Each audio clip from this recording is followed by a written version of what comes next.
अरे मोबाइल तो इधर पड़ा है और तू उधर बैठी है। जो देखने को बोला वो देखा ना है? चाचा, हामिद चाचा, हामिद चाचा, चाचा कहाँ हो आप? सुबह सैर के लिए नहीं जाना क्या? चाचा,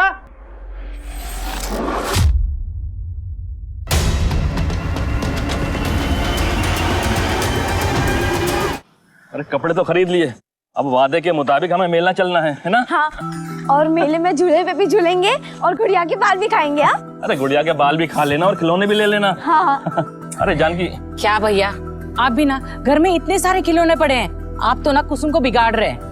चलो ना मामा, जल्दी मेले में जाना है। चलो। हाँ हाँ चलते हैं। अरे जानकी तुम भी चलो ना। नहीं नहीं भैया, आप लोग जाकर आओ, आज कुसुम का जन्मदिन है, आज इसके मनपसंद का खाना बनाऊंगी।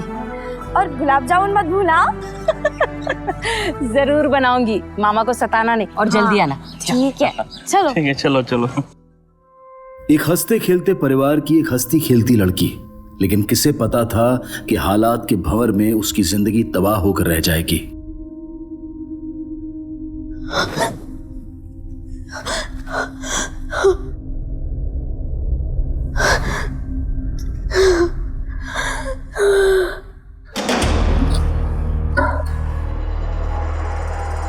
अरे साहब, जब बहुत कम पैसे ले रहा हूँ आपसे, बाहर जाऊंगा ना, इससे दोगुनी कीमत मिलेगी मुझे।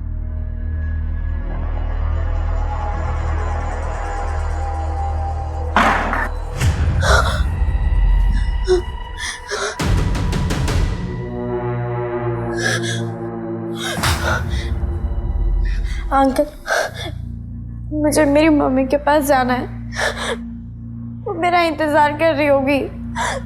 आज मेरा जन्मदिन है ना। तुझे मम्मी के पास जाना है ना?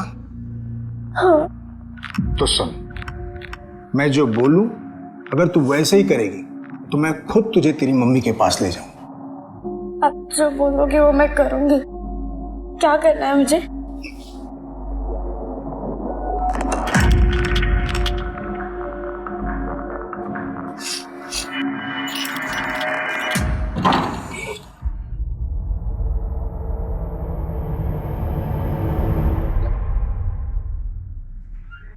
हाँ जी जी जी, 2 आइटम्स और ऐड करवाने हैं जी, मैं करवा देता हूँ। सलाम। वालेकुम अस्सलाम बेटा, तेरा ही इंतजार कर रहा था। ये ना बैंक से लेटर आया है, केवाईसी की कुछ प्रॉब्लम है, उन्होंने अकाउंट फ्रीज कर दिया है, उन्हें रिप्लाई ड्राफ्ट। हामिद भाई, आज तक कभी ऐसा नहीं हुआ कि आपने अपनी बेटी को याद किया हो और प्रवीण ना आई हो। कैसी हो बेटा? ठीक है चाचा। खुश रहो। अब्बू, आप मुझे अपने आधार कार्ड की कॉपी दे दीजिए। लाता ये बेटा जेरोक्स। ठीक है अब्बू, चलती हूँ मैं, शाम को मिलती हूँ। अल्लाह हाफिज। अल्लाह हाफिज।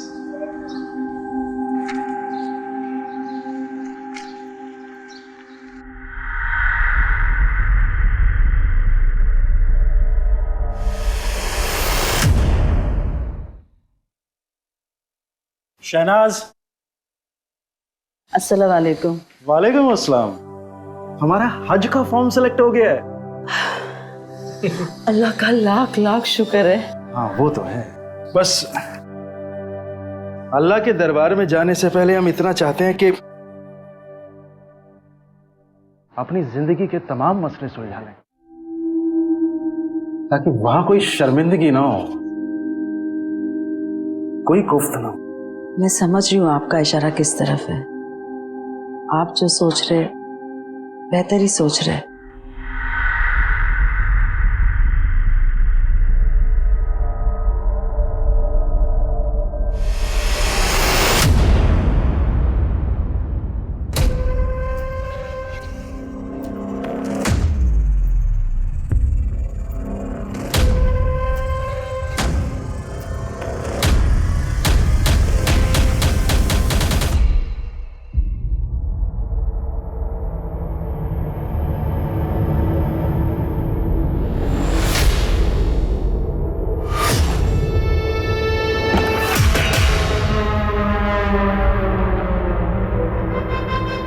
अरे मोबाइल तो इधर पड़ा है और तू उधर बैठी है। जो देखने को बोला वो देखा ना है?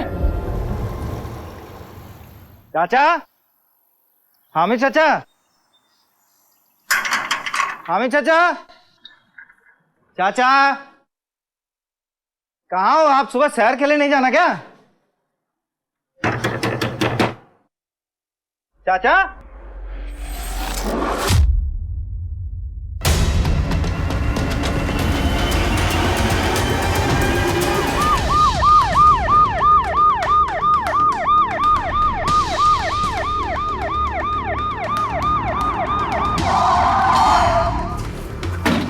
चलिए हटिए हटिए हटिए।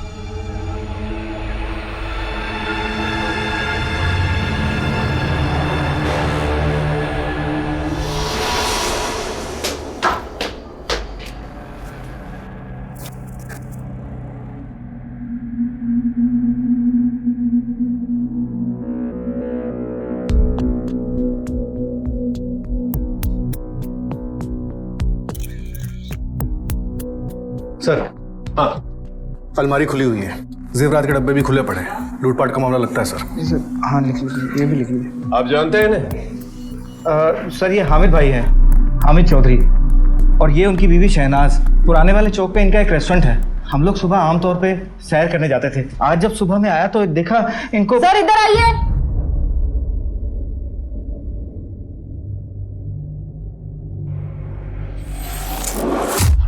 सर ये बैग मिला यहाँ से, पर कोई आईडी प्रूफ नहीं है सर। फोन है? नहीं सर, किसी के भी फोन नहीं मिला। आप इस लड़की को जानते हैं? नहीं सर, मैंने इन्हें पहले कभी नहीं देखा। सर हो सकता है कि चोरों की गैंग के मेंबर हो। लूटे हुए माल को लेके कोई झगड़ा हुआ हो, उन लोगों ने इसे मार दिया और भाग गए। सारा प्लान मैंने बनाया था, मुझे ज्यादा हिस्सा मिलना चाहिए। चला।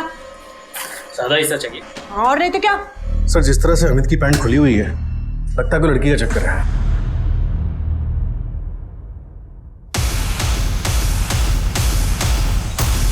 वरना एक अनजान लड़की की लाश घर में, वो भी बाथरूम के अंदर मिलना, बात को समझ में नहीं आती सर। नहीं, नॉट पॉसिबल। कोई भी शादीशुदा मर्द अपने घर में पत्नी होते हुए किसी दूसरी औरत को नहीं बुलाएगा। सर ये लड़की के कपड़ों को देखकर लगता है कि इसके साथ कुछ गलत हुआ है। सलवार का नाड़ा बिल्कुल ढीला है सर। इतना लूज अगर नाड़ा रहा तो सलवार रुकने से रही सर। बॉडी को पोस्टमार्टम के लिए भेजा और उस लड़की के फोटोग्राफ्स सब जगह सर्कुलेट कर।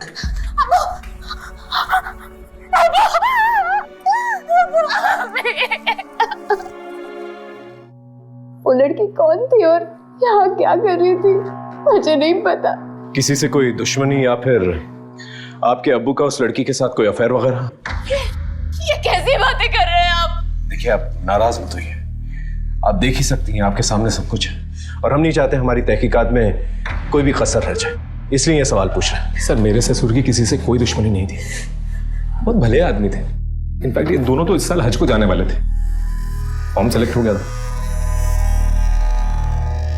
देखिए घर में जबरन घुसने का कोई निशान तो है नहीं और मेहमान नवाजी के लिए ये चाय बिस्किट और मिठाई भी परोस सके।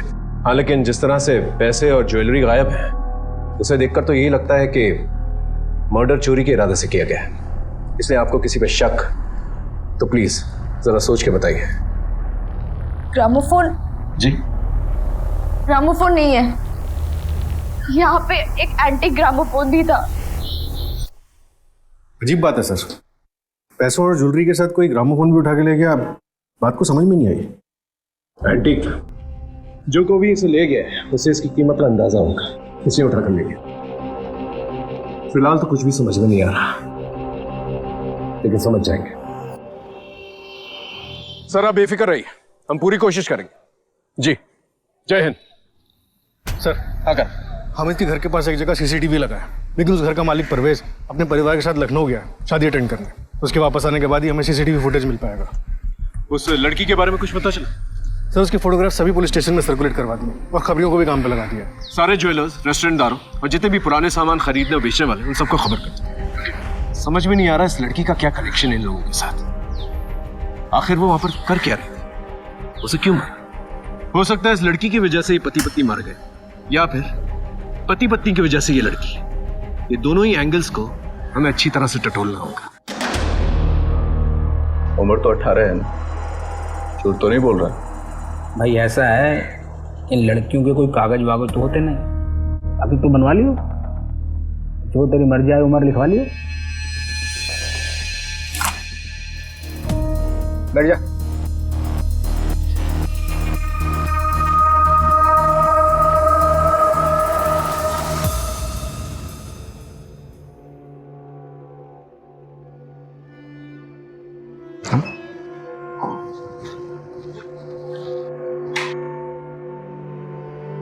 आओ अंदर आओ, आओ आ जाओ। ये है अपना छोटा सा घर, लेकिन तुझे रानी बना के रखूंगा। और हाँ, आज से तेरा नाम रुखसार है। चलो मैं तुम्हें हमारा कमरा दिखाता हूं। आज ये है हमारा कमरा। हाँ, तुझे जो चाहिए बेझिझक बता देना। मुझे मेरी माँ से मिलना है। ज़्यादा तो याद नहीं है, पर कानपुर में किदवी नगर में घर था हमारा। ठीक है, ले जाऊंगा, लेकिन आज की रात ये सब बात मत कर।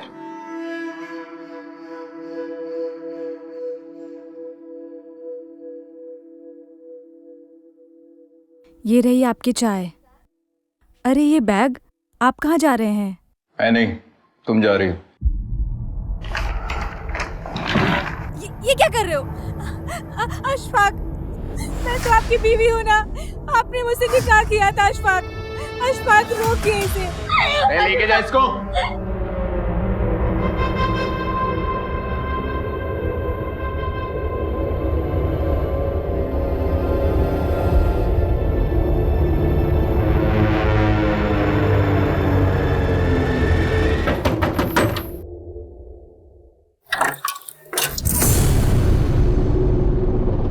ये सब कहाँ से ले आया? बंदोबस्त हो गया है।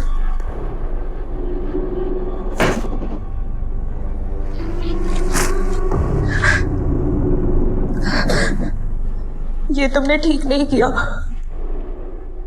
अब मुझे यहाँ नहीं रहना, मुझे जाने दो, छोड़ दो प्लीज, मैं तुम्हारे पैर पड़ती हूँ।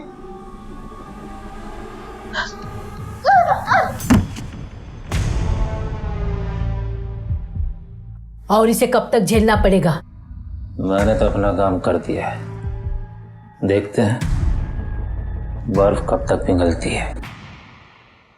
देखो परवीन, मुझे लगता है हमें पुलिस को सब कुछ बता देना चाहिए। नहीं, हम नहीं बताएंगे।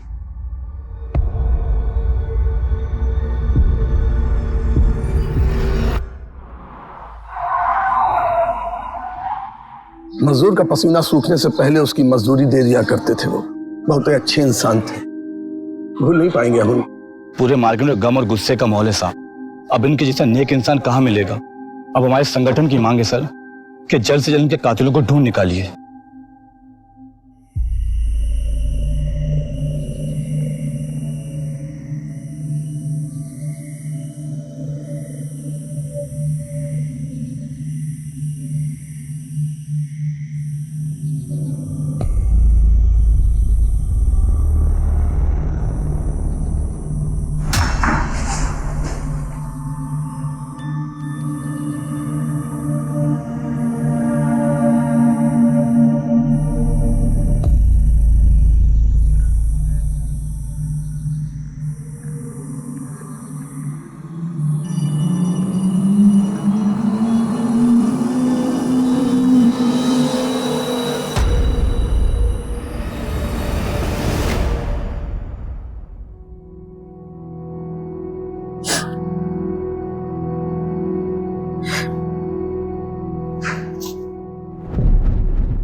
हाँ असलम चाचा, कल से रेस्टोरेंट खोलते हैं।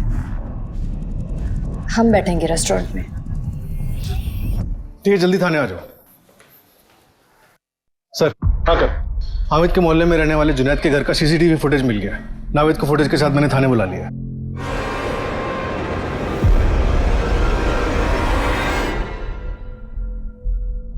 इस लड़के को पहचानते हैं? नहीं सर। करण, इस लड़के के डिटेल्स निकाल।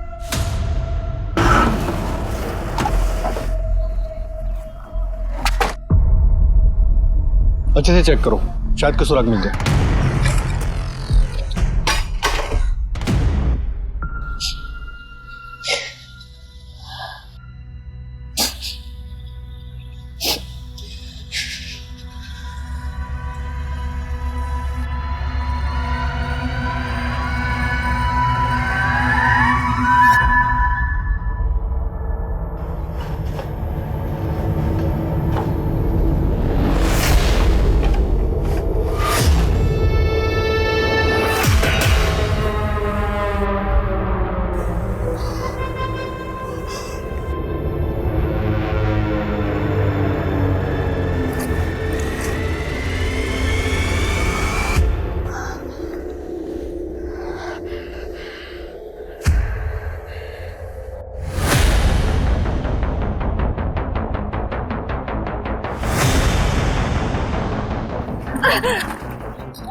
रुक, आने दो साकिर को, देख तेरा कैसा तमाशा बना।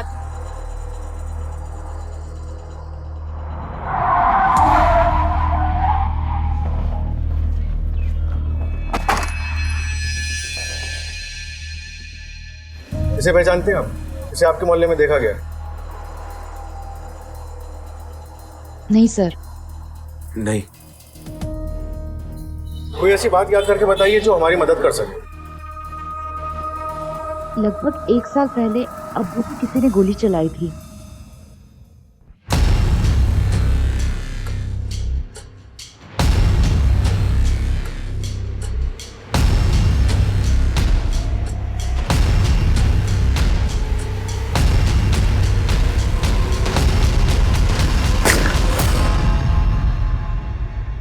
गोली चलाई थी? किसने? सर, आज तक पता नहीं चला। अब्बू को लगा शायद उनसे समझने में गलती हुई है, इसीलिए हमने कंप्लेन भी नहीं की। कब की बात है ये? पिछले साल 24 अक्टूबर की बात है। सर, अगर पोस्टमार्टम रिपोर्ट आ गई है। रिपोर्ट के मुताबिक तीनों की हत्या किसी धारदार हथियार से गला काटने की वजह से हुई थी। और एक बात सर, इस लड़की की लाश हमें बाथरूम में मिली थी। मारने से पहले उसके साथ सेक्सुअल एक्टिविटी हुई थी।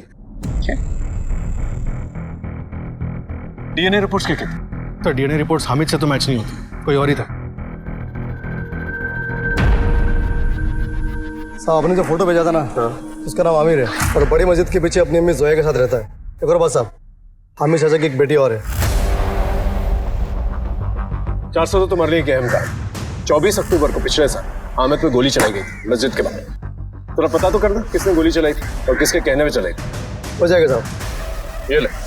नहीं साहब, अम्मी चाचा जैसे आदमी के लिए काम में पैसे लेके नहीं करूंगा। चलता हूँ साहब।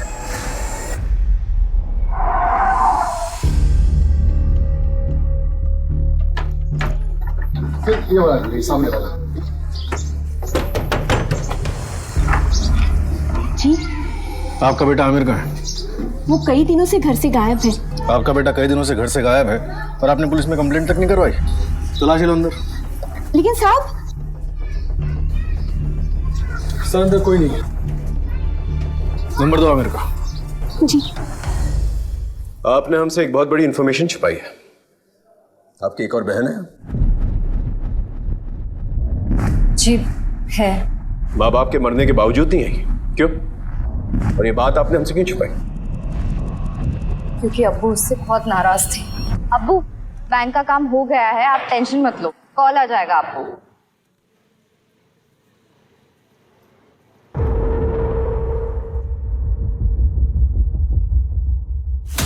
जितनी जल्दी हो सके इसकी शादी करवा दो। मैं किसी से शादी नहीं कर सकती। मैं शाकिर को अपना शौहर मान चुकी हूँ और उसके बच्चे की माँ बनने वाली हूँ। उस दिन अब्बू बहुत गुस्से में थे, लेकिन कुछ दिनों बाद उन्होंने साइमा को प्यार से भी समझाया था। बेटा, मैं दुश्मन नहीं हूं तेरा। तेरी जिद के आगे मुझे अपना सर झुकाने में कोई शर्म भी नहीं है, लेकिन मैंने अपने तरीके से मालूम करवाया शाकिर अच्छा लड़का नहीं है, उसकी माँ का नाम भी खराब है। माना उससे गलती हो गई है, लेकिन एक गलती को छुपाने के लिए दूसरी गलती करना ठीक बात नहीं है। जिंदगी अजाब बन जाएगी तेरी। अभी आप मेरी जिंदगी अजाब बना रहे हैं अब्बू। ठीक है, तुझे अपनी बर्बादी की कहानी खुद लिखने का शौक है तो लिख, लेकिन एक बात याद रखना, आज के बाद तेरे मेरे रिश्ते बिल्कुल खत्म। दाग थी वो हमारे खानदान के नाम पर। अम्मी और अब्बू उसे सबसे ज्यादा चाहते थे और उसी ने अम्मी अब्बू को सबसे ज्यादा तकलीफ दी। शाकिर करता क्या है? कुछ भी नहीं। अब्बू ने कहा था कि पैसों के लालच में आकर उसने साइमा के साथ निकाह किया था। कहाँ रहती है आपकी ये बहन साइमा? अब्बू की एक एक बात सच थी, मैं ही गलत थी। शाकिर ने मुझे कभी खुश नहीं रखा। क्यों? आपकी तो लव मैरिज हुई थी ना? लेकिन शाकिर ने मुझसे शादी अब्बू की जायदाद और उनके पैसों के लिए की थी। जब मैंने ही उनका घर छोड़ दिया तो धीरे धीरे वो मुझे सताने लग गया। मैं कहीं भाग ना जाऊं इसलिए मुझे बांध के रखता था। आपका बच्चा कहाँ? मैंने अम्मी और अब्बू से झूठ बोला था कि मैं शाकिर के बच्चे की मां बनने वाली हूँ।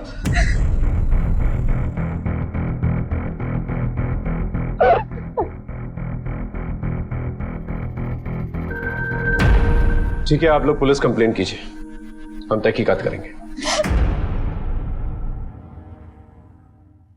Sir, Gautam Nagar police station से खबर आई है। इस लड़की का नाम कुसुम है और सर 2 साल पहले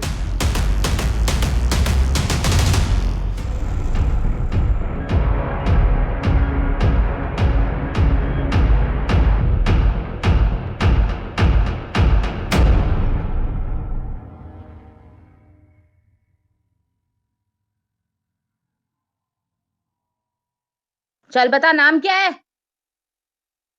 रुखसार जी कुसुम। उस रेड के बाद सभी लड़कियों को नई ज्योति नाम की किसी एनजीओ में भेज दिया गया था। कुसुम की निशानदेही पे पुलिस ने वो रेड डाली थी। हालांकि कुसुम को भी बहुत टाइम लगा उस ट्रॉमा से बाहर निकलने के लिए। बड़ी दर्दनाक कहानी है सर उसकी।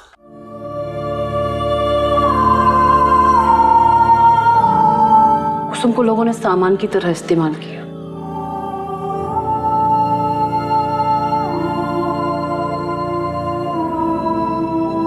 खरीदा, मन भरने तक इस्तेमाल किया, फिर आगे बेच दिया। जी कुसुम। कुसुम ने कभी अपने परिवार के बारे में कोई जिक्र किया? हाँ, उसने बताया था कि कानपुर में ही था उसका घर। हमने कोशिश की उसके परिवार वालों को ढूंढने की। तुमने जो घर के बारे में बताया था, वहां तो कई सालों से कोई और रहता है। कहाँ चले गए? किसी को नहीं पता। कुसुम हामिद को कैसे जानती थी? हामिद जी अक्सर हमारे यहाँ डोनेशन देने आते थे। कुसुम को मैंने ही उनसे मिलवाया था। अच्छा, तो ये है वो बच्ची? जी, ये है कुसुम जिसके बारे में मैंने आपको बताया। बस इसके माँ बाप को ढूंढ रहे हैं। उसके घर देर है, अंधेर नहीं है। मैं दुआ करूंगा कि तुम जल्द अपने माँ बाप से मिलो। अपनों से बिछड़ने का गम क्या होता है मैं समझ सकता हूं। बेटा, इस दुनिया में अपने आप को अकेले बिल्कुल मत समझना। मुझे अपने पिता की तरह ही समझो। मेरे बहुत से लोग हैं इस कानपुर शहर में जानने वाले, मैं उन सबसे बात करूंगा। शायद वो लोग हमारी कुछ मदद कर सके। कुसुम को उम्मीद भी नहीं थी सर, और हामिद जी ने उसके परिवार को ढूंढने के लिए एड़ी चोटी का जोर लगा दिया। और फिर एक दिन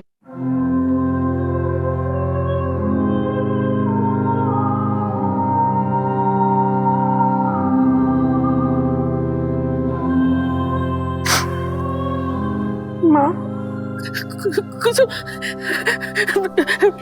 सब मुझे कहते थे कि तू कभी नहीं आएगी, लेकिन मुझे यकीन था बेटा तू मुझे जरूर मिलेगी। तुम्हारे जाने के बाद सब बेचकर हम चित्रकूट आ गए थे, लेकिन तू इतने साल कहाँ थे बेटा? माँ, बहुत लंबी कहानी है, मैं आपको मिलकर बताती हूँ ना। हमें चाचा की वजह से ये सब मुमकिन हो पाया है। माँ, बस 2 दिन में मैं आपके पास आ जाऊंगी।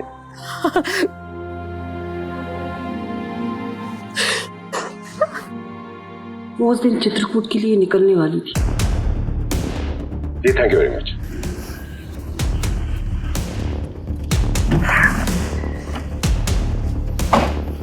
करण, कहीं ऐसा तो नहीं कि कुसुम के इतिहास ने इन लोगों का इतिहास बना दे? वो रेड मारने वाली पुलिस से पता करना इस रैकेट का सरगना कौन था। हो सकता है कि कुसुम को फॉलो करते करते ये लोग हमीद के घर पहुंच गए और इस लड़की के साथ साथ हमीद और शहनाज दोनों को मार दिया। Right sir. Hello sir, Aamir का पता चल गया।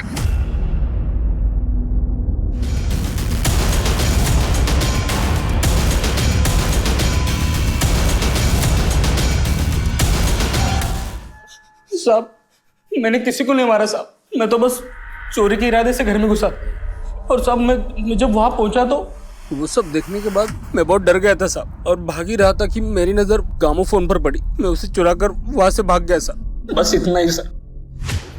तुझ पर भरोसा करने के लिए कोई वजह नहीं है मेरे पास। इसका डीएनए टेस्ट करवा। कुसुम? कौन कुसुम?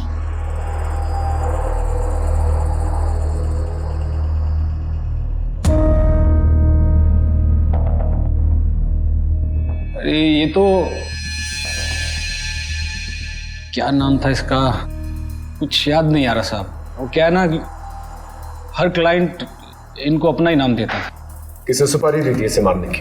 साहब मैं इसकी सुपारी क्यों दूंगा? क्योंकि उसने पुलिस में खबर करके तेरे धंधे को चौपट करवा दिया। अच्छा, तो ये थी? अच्छा, वो मर गई। सर, जेल के अंदर के खबरियों को एक्टिवेट करता हूँ। अगर इसने कुछ किया होगा तो बाहर जरूर बात आएगी। साहब, गुड्डन नाम के आदमी को हामिद चाचा के 2 नंबर वाले दामाद ने सुपारी दी थी जान से मारने के लिए, और इस 2 नंबर वाले दामाद का नाम शाकिर साहब।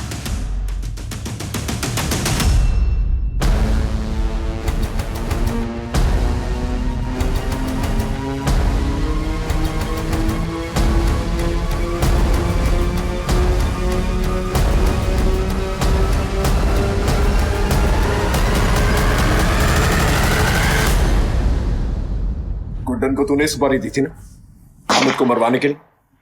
हाँ या ना? हाँ सर उस दिन मैं नशे में था, गुस्से में था सर। मुझे लगा कि साइमा की झूठी माँ बनने की खबर सुनकर वो मुझसे मिन्नतें करेंगे शादी के लिए, लेकिन सर उन्होंने ऐसा नहीं किया। इसीलिए साइमा को टॉर्चर कर रहा था। जब वो टूटी नहीं तो उसके माँ बाप को मरवा दिया? नहीं साहब, हमीद अंकल ने तो खुद मुझे घर पे बुलाया था। साइमा जिद्दी है, वो मर जाएगी लेकिन कभी मेरे आगे हाथ नहीं फैलाएगी। मैं तुम्हें कारोबार के लिए पैसे दूंगा, लेकिन तुम्हें मुझसे एक वादा करना होगा कि तुम कभी भी साइमा को कोई भी दुख नहीं दोगे। अब्बू, इसे कुछ भी दे दीजिए, ये सुधरने नहीं वाला। और साइमा ने अपना रास्ता खुद चुना है, तो भुगतने दो ना उसे भी और इसे भी। सर इससे पहले वो कुछ दे पाते उन्हें किसी ने मार दी। सब परवीन और उसका शौहर जितने शरीफ दिखते हैं ना, उतने शरीफ है नहीं सर। सर, ये रही डीएनए रिपोर्ट।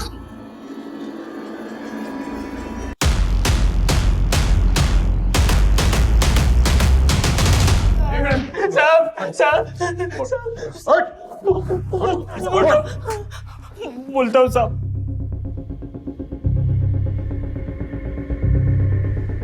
झूठ बोल रहा है ना? हाँ, ऑर्डर तूने किया ना? बोल। कसम से बोल रहा हूँ साहब, मैंने किसी का मर्डर नहीं किया। सर, अगर ये आमिर सच बोल रहा है तो फिर ये मर्डर क्यों और किसने करवाया? ये हामिद का पूरा परिवार ना झूठ बोल रहा है। शाकिर ने तो एक बार जानलेवा हमला भी करवाया है। और सर जावेद हद से ज्यादा सीधा है। मनोज को किसी बात से कुछ लेना देना ही नहीं। एक काम करते कर, दोबारा से क्राइम सीन पे चलते हैं। बारीकी से घर और मोहल्ले की जांच करते हैं। I'm sure कुछ ना कुछ मिलेगा। ओके?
करण, जरा यहाँ ना।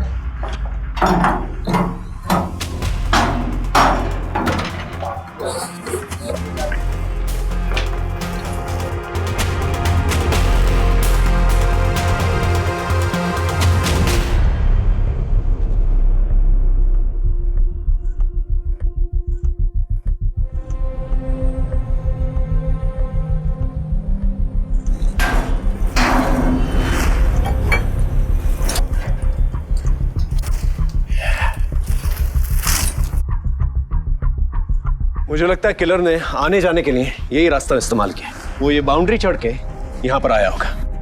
किचन का जो पिछला हिस्सा है उसमें पुराना ताला लगा हुआ है और यहाँ पर ये नया ताला। और सामने के सीसीटीवी फुटेज में हमें कोई आता जाता नजर नहीं आया। और घर में आने जाने के लिए और कोई रास्ता है नहीं।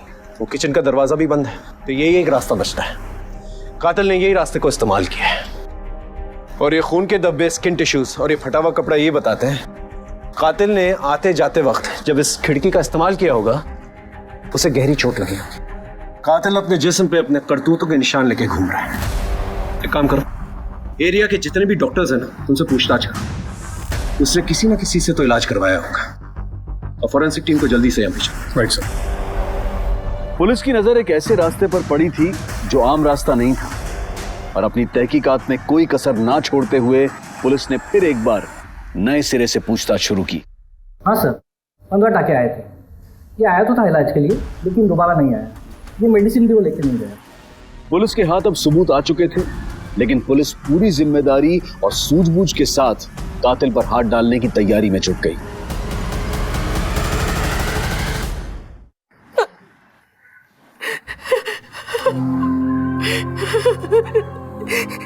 इससे पहले वो मेले में खो गई थी। अब मेले में खोई नहीं थी, बेच दी गई थी।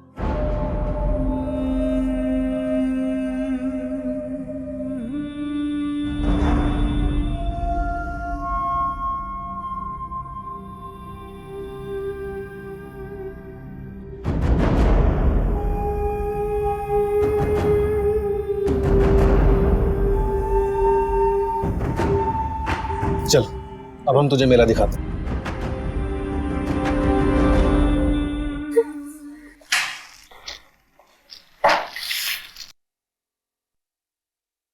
दोबारा से पट्टी करवाने नहीं गए?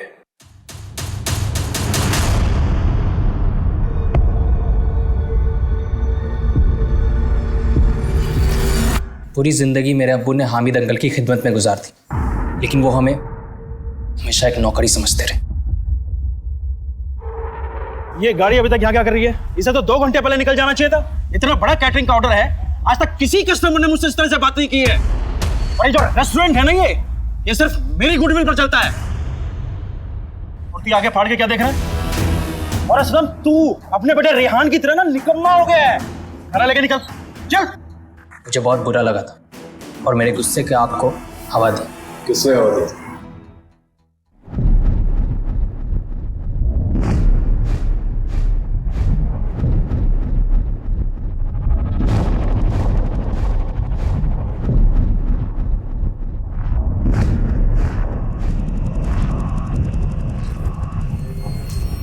हमारा धंधा पुराना है सर। हामिद भाई की पहले टेलर की दुकान थी, हमारे धंधे को देखते हुए उन्होंने रेस्टोरेंट खोला और उस रेस्टोरेंट का नाम शहनाज रखा। देखते ही देखते सारे कस्टमर उनके पास जाने लगे और एक दिन इसी सदमे से मेरे अब्बू की हार्ट अटैक से मौत हो गई। पूरे 2 साल लंबा इंतजार किया और उस रात रेहान की आंखों में हामिद के लिए नफरत दिखी। तब जाके मैंने अपना लंबा इंतजार खत्म किया। देख लिया तूने अपनी वफादारी का अंजाम, अब ले अपना इंतकाम। एक बार हामिद चाचा ने ग्रिल पे लगवाने के लिए मुझसे नया ताला मंगवाया था। तब उस रोज मैंने उसमें से एक चाबी अपने पास रख ली थी। ये ले। अरे चाची ये सब नहीं। अरे इतने सालों के बाद अपनी माँ के पास जा रही। रख ले बेटा, बड़ों की दुआएं साथ रहनी चाहिए। चाची मुझे लेट हो जाएगा, मैं निकलती हूँ। जरा वॉशरूम करा, वो उस तरफ है वॉशरूम। तू फ्रेश होके आ जा, तब तक मैं नमाज पढ़ लेती हूँ। जी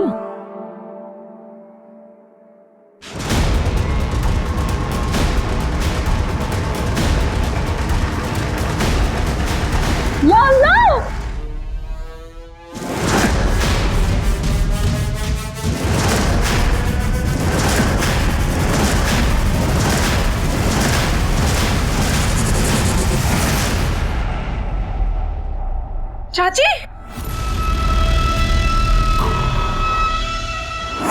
चाचा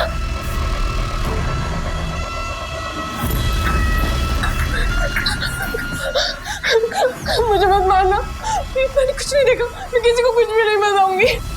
मेरी माँ मेरा इंतजार कर रही हो। तुम दोनों ने अपना बदला तो ले लिया, लेकिन इस बदले की आग में 3 बेकसूर लोगों की जान चली गई। अब ना तुम्हारी पढ़ाई कभी पूरी होगी और तुम्हारा रेस्टोरेंट का बिजनेस हमेशा हमेशा नहीं ठप हो जाएगा।